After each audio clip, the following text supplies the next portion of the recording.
everyone and welcome to part 9 of chapter 1 chemical reactions and equation। अब आप ये reaction देख रहे हो जिसमें कॉपर सल्फेट का एक सोल्यूशन है जो ब्लू कलर का होता है और उसमें एक आयरन नेल को डिप कर दिया। थोड़ी देर बाद आप क्या देखोगे कि ये सोल्यूशन ग्रीन कलर का हो गया और आयरन नेल के ऊपर कॉपर डिपॉजिट हो गया। तो इसमें क्या हुआ, बेसिकली कॉपर सल्फेट जब आयरन से रिएक्ट करा तो आयरन सल्फेट प्लस कॉपर बना लिया, मतलब ब्लू कलर ग्रीन कलर में चेंज हो गया। इसको मैं और कैसे लिख सकती हूं कि copper sulphate plus Fe iron give you iron sulphate plus copper. यहां पर एक मेटल उसके सॉल्ट के साथ है और एक मेटल अकेला है। इस मेटल ने क्या करा, इसको भगा दिया और इसके साथ लग के आयरन सल्फेट बना लिया। एक और रिएक्शन देखते हैं। अब इसमें ब्लू कलर का सोल्यूशन किसका होता है, जल्दी से बताइए। कॉपर सल्फेट का होता है, जी हाँ। अब कॉपर सल्फेट में डाल दिया जिंक। अब उसके बाद कुछ देर बाद कलर डिसअपियर हो गया और जिंक पर आ गया कॉपर का कलर। तो इसमें क्या हुआ, कॉपर सल्फेट जिंक के साथ रिएक्ट करके जिंक सल्फेट बना लिया और कॉपर भी बना। इसमें क्या हुआ, ब्लू टू कलरलेस रिएक्शन गई। तो आपने दोनों रिएक्शंस में क्या देखा, एक में zinc plus copper sulphate zinc sulphate plus copper बना रहा था और एक में आयरन प्लस आयरन सल्फेट मिलके आयरन प्लस कॉपर सल्फेट मिलके आयरन सल्फेट प्लस कॉपर बना रहे थे।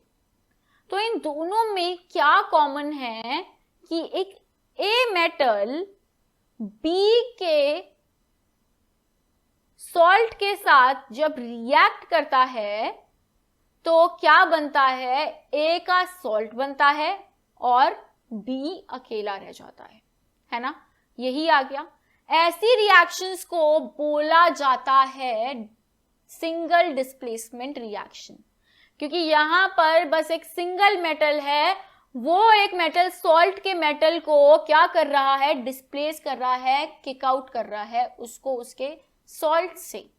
तो इसको कैसे डिफाइन करेंगे, those reactions in which one element take place of another element in a compound are known as single displacement reaction। एक एलिमेंट दूसरे एलिमेंट को क्या कर देता है, डिस्प्लेस कर देता है, हटा देता है इन अ कंपाउंड। अब समझते हैं कि जो केमिकल रिएक्टिविटी होती है मेटल की, वो डिपेंड करती है कि मेटल की क्या पोजीशन है रिएक्टिविटी सीरीज में। अगर आपने ये वाला पार्ट मिस कर दिया है तो जल्दी से आई बटन पे क्लिक करिए और स्पेशल क्लास देखिए, तो आपको बहुत इजी हो जाएगा इस क्लास को समझना और रिएक्शंस को लिखना। अब ये होती है हमारी रिएक्टिविटी सीरीज, जिसमें ऊपर के मेटल्स बहुत ज्यादा रिएक्टिव होते हैं और नीचे के मेटल्स होते हैं कम रिएक्टिव। और जो ऊपर के मेटल्स होते हैं वो क्या कर देते हैं, वो नीचे के मेटल्स के साथ अगर रिएक्ट कर रहे हैं तो उसको कर देंगे डिस्प्लेस उसके सॉल्ट से।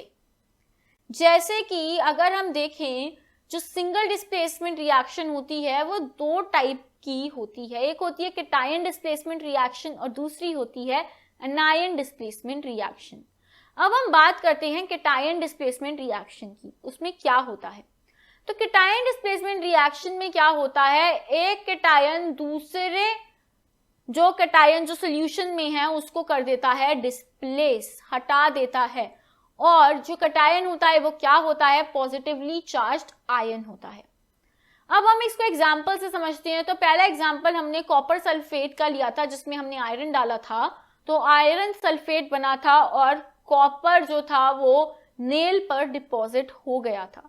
तो इसकी अगर हम रिएक्शन लिखें तो iron Fe plus copper sulphate will give you क्या, आयरन सल्फेट प्लस कॉपर।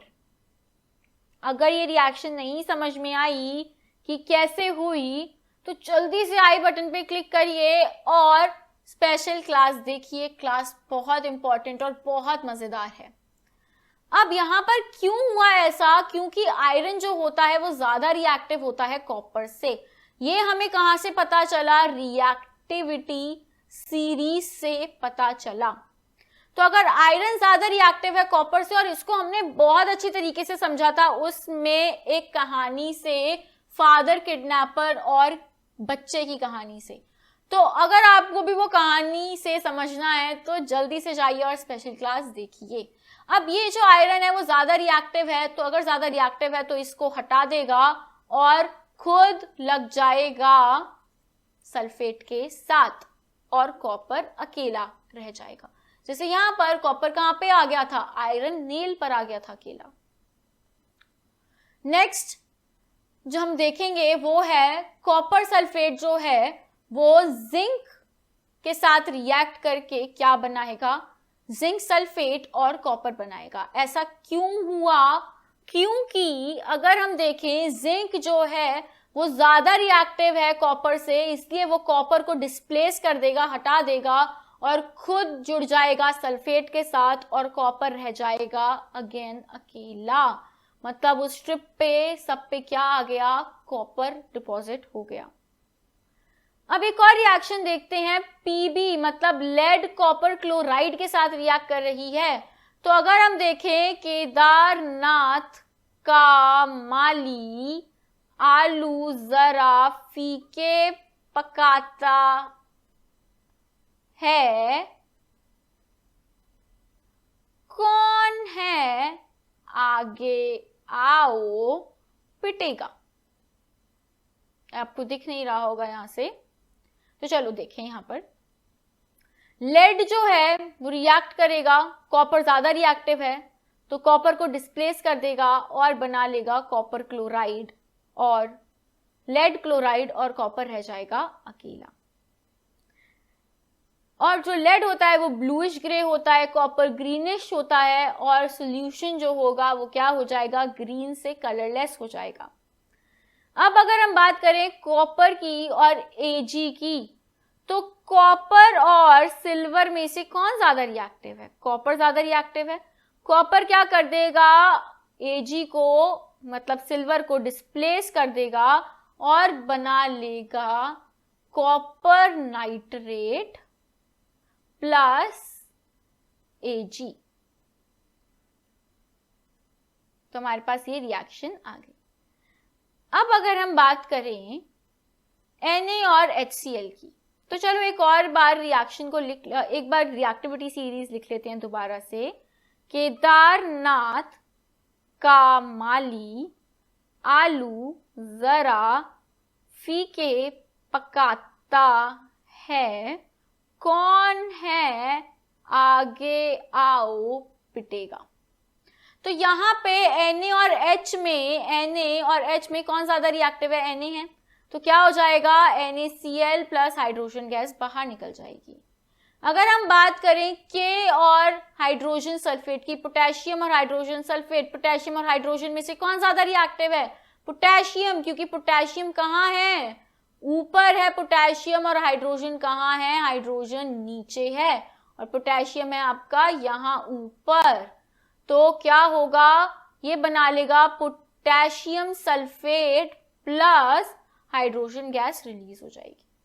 एक और एग्जांपल देखते हैं, एल्यूमिनियम और कॉपर। एल्यूमिनियम आपका ये रहा और कॉपर आपका ये रहा। तो एल्यूमिनियम ज्यादा रिएक्टिव है या कॉपर? एल्यूमिनियम ज्यादा रिएक्टिव है। तो क्या बना लेगा? एल्यूमिनियम सल्फेट बना लेगा। यहां पर आ जाएगा 2, यहां पर आ जाएगा 3, प्लस क्या निकला? कॉपर निकला। नेक्स्ट रिएक्शन देखें तो है Ag प्लस H2SO4। Ag ज्यादा रिएक्टिव है या हाइड्रोजन?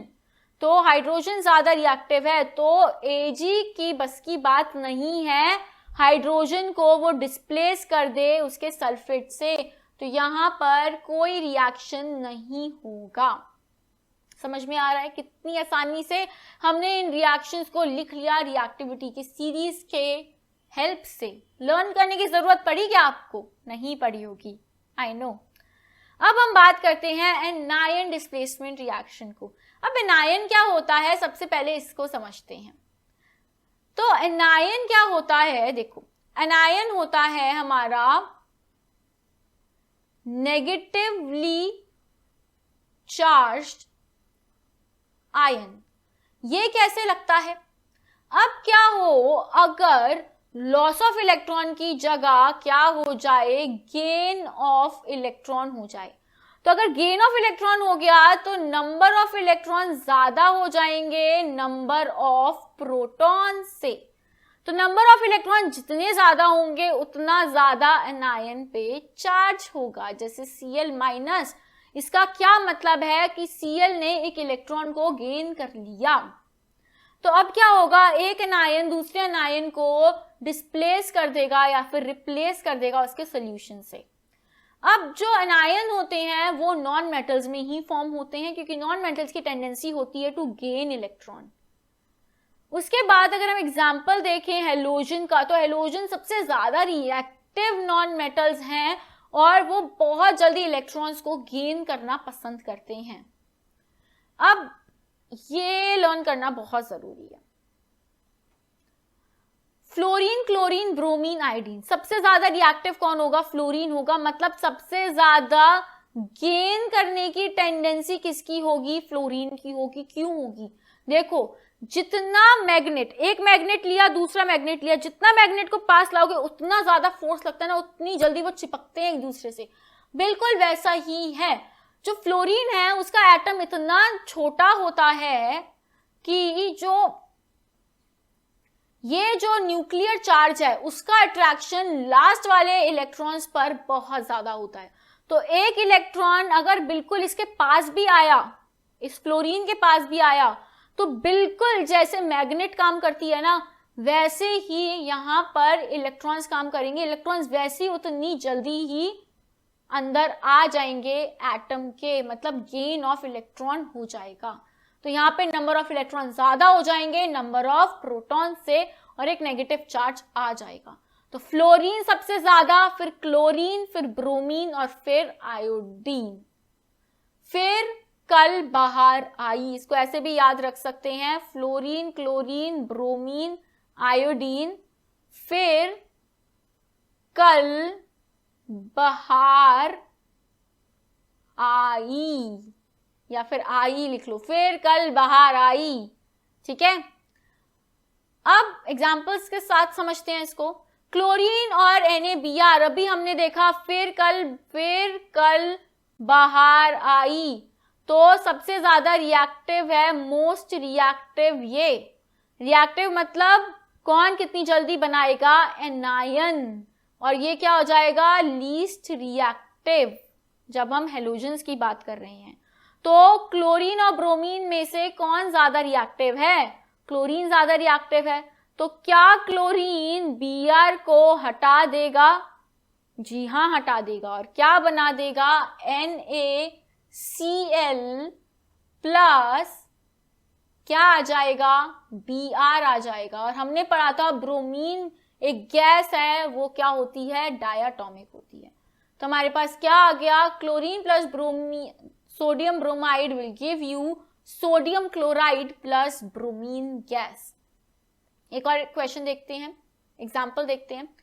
Cl2 प्लस Ki, अब Cl ज्यादा रिएक्टिव है या फिर I, तो क्या रिएक्टिव है, Cl रिएक्टिव है, तो Cl क्या कर देगा, इसको रिप्लेस कर देगा K से और खुद क्या बना लेगा, KCl बना लेगा, और क्या हो जाएगा, आयोडीन I2 में चेंज हो जाएगा। तो क्या रिएक्शन हुई, Cl2 plus Ki will give you NaCl plus, NaCl नहीं, KCl प्लस I2।